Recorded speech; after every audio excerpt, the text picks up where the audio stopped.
নমস্কার বন্ধুরা, কেমন আছেন সবাই? আমরা ভালো আছি, আশা করছি আপনারাও ভালো আছেন। রন্ধনে শাশুড়ি বৌমার বন্ধন পরিবারে আপনাদের আরও একবার স্বাগত জানাই। আজকে চলে এসেছি একটা ফুলকপির দারুণ রেসিপি নিয়ে। এইভাবে একবার ফুলকপি আপনারা বাড়িতে বানিয়ে দেখবেন, রুটি, ভাত, পরোটা সব কিছুর সাথে খুব ভালো যায়। লুচি সব কিছু দিয়ে খেতে ভালো লাগে, মুড়ি দিয়েও ভালো লাগে খেতে এভাবে করলে।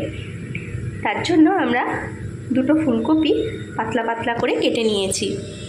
ফুলকপিটা কিন্তু একটু অল্প এরকম সামান্য ডাঁটা সমেত আপনারা রাখার চেষ্টা করবেন।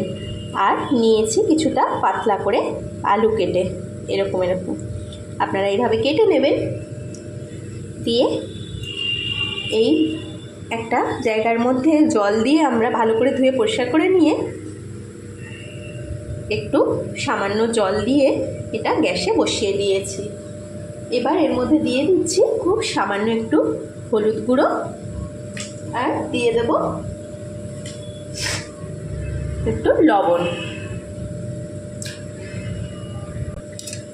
লবণ আর হলুদ দিয়ে ফুলকপিটা আমরা একটু ওই মিনিট 3-4 ভাপিয়ে নেব। আপনারা এইভাবে করে দেখবেন একবার, খুব ভালো হয় রেসিপিটা।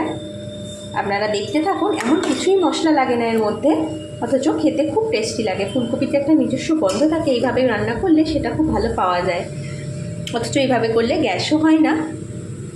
চলুন মিনিট 2-3 আমি একটু এটা ভাপিয়ে নেব। খুব বেশি ভাপানো যাবে না, জাস্ট জলটা চিটচিট করে ফুটে উঠবে, সেই সময় আমরা ফুলকপিটা জল ঝরিয়ে নেব। চলুন একটু হয়ে যাক, তারপর আবার দেখাচ্ছি। ভিডিওটা স্কিপ না করে কিন্তু আপনারা দেখতে থাকুন বন্ধুরা। আর ভালো লাগলে একটা লাইক করে দেবেন, কমেন্ট করে জানাবেন কেমন লাগলো, আর চ্যানেলটিকে সাবস্ক্রাইব করে নিতেও ভুলবেন না নতুন হলে। তাহলে নতুন নতুন ঘরোয়া রান্না আপনারা আমাদের চ্যানেলটি থেকে দেখতে পাবেন। এই দেখুন বন্ধুরা, ফুলকপিটা হালকা করে ভাপানো হয়ে গেছে, আমরা এবার জল ঝরিয়ে নেব।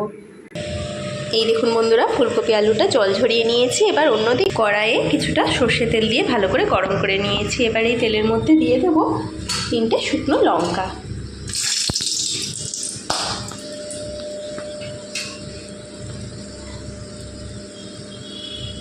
ব্যাস, এতে আর কিছু লাগবে না। এবার দিয়ে দেবো ফুলকপি আর আলুটা।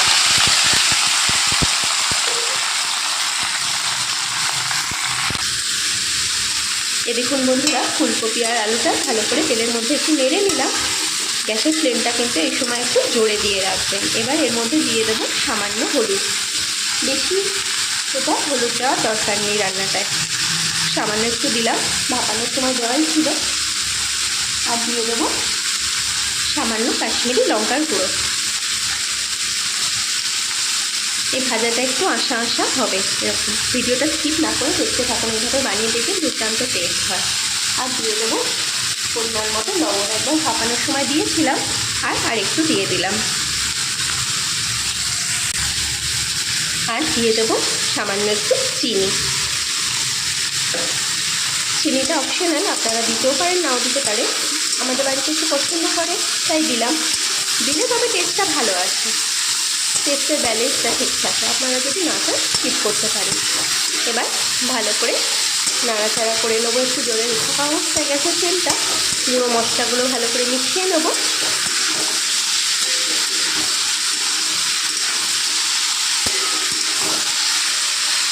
হ্যাঁ, নাড়াচাড়া করে নিলাম। এবার মিনিট 5-এর জন্য গ্যাসের ফ্লেমটা কমিয়ে ঢাকা দিয়ে রাখবো। আসুন 5 মিনিট পরে আমরা আসি। এই দেখুন বন্ধুরা, আমাদের ফুলকপি ভাজাটা হয়ে গেছে, শুধু আশা আশা হয়ে এসছে। 5 মিনিট পরে আমরা খুলে নিয়েছি। এরকম অবস্থায় আপনারা গ্যাসের ফ্লেমটা জোরে দিয়ে একটু আরেকবার এপিট ওপিট করে একটু ভেজে নেবেন। চলুন আমরা আরেকটু ভেজে নিই, তারপর আবার দেখাচ্ছি পরিবেশন করে। আপনারা কিন্তু ভিডিওটা স্কিপ না করে দেখতে থাকুন। এই দেখুন বন্ধুরা, লাল লাল করে আমাদের ফুলকপি ভাজাটা হয়ে গেছে। আমরা এবার গ্যাসের ফ্লেমটা বন্ধ করে দিচ্ছি। আজকাল থালায় পরিবেশন করে দিচ্ছি না, একটু কড়াতেই রাখবো। এই ওয়েদারটা আজকে খুব ঠান্ডা আর মেঘমেঘ করছে, তাই খাওয়ার সময় একটু গরম না করলে ভালো লাগবে না জিনিসটা খেতে। একটু গরম গরমই এই ওয়েদারে খেতে ভালো লাগে। এই এই রান্নাটা অবশ্যই আপনারা একবার বাড়িতে ট্রাই করে দেখবেন। খুব টেস্ট হয় খেতে, ফুলকপির একটা দারুণ স্মেল বেরোয়। শীতকালে যে একটা নতুন ফুলকপির গন্ধ, সেটা এইভাবে করলে খুব ভালো পাওয়া যায়। যেহেতু এতেও আলাদা করে কোনো মশলা ইউজ করা হয় না, শুধু শুকনো লঙ্কা ফোড়ন দিয়ে হলুদ আর লবণ আর একটু মিষ্টি দিয়ে ভাজাটা হয়, তাই ফুলকপির নিজস্ব টেস্টটা আর স্মেলটাও খুব ভালো পাওয়া যায় এতে।